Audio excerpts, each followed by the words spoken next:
how can we get out of our communication patterns and be more creative in how we approach communicating with someone, perhaps our partner? So let's say, for example, that there's something that I want to communicate and my partner takes it as feeling like controlling, for example, and that's due to their trigger patterns, and I know that.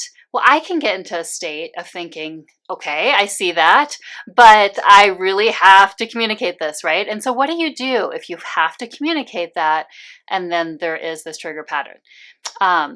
So you are part of the pattern too then, right? If you're not thinking creatively about how you can communicate differently. And if you're thinking that there's only this one way that you can communicate this.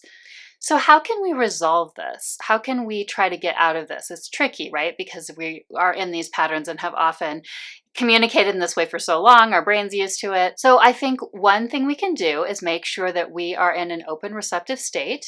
So wanting to make sure we're regulated, not dysregulated, which we can do in various ways.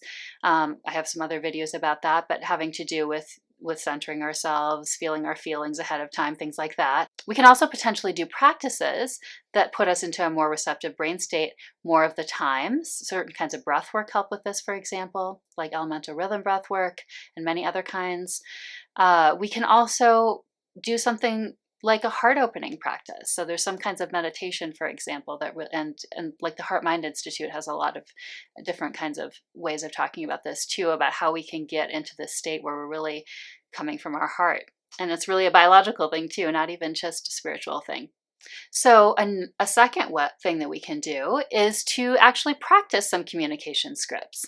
So this could have to do, for example, with practicing how to use I language. That can be very helpful in communicating vulnerability and trying to really help your partner make the connection between, what's happening and how it's affecting you.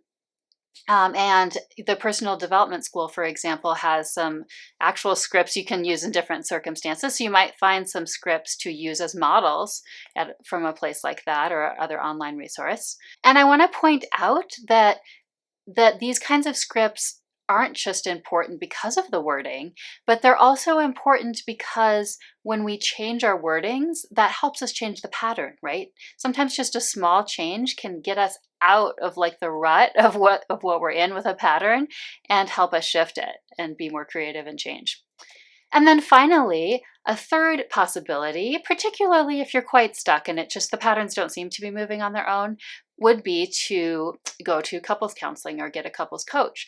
And that is important because having this arbiter of this third party can help us to unstick a bit and see things from a different perspective. And, they're there for both of you. So they're helping both of you to see each other's perspective, and not even just each other's perspective, but seeing maybe more broadly and what more possibility, they can help you see what more possibilities are there for you as well in terms of your communication patterns in your relationship. So hopefully those 3 ideas will help you if you feel like you're stuck in some communication patterns and you want some techniques for how to get more creative.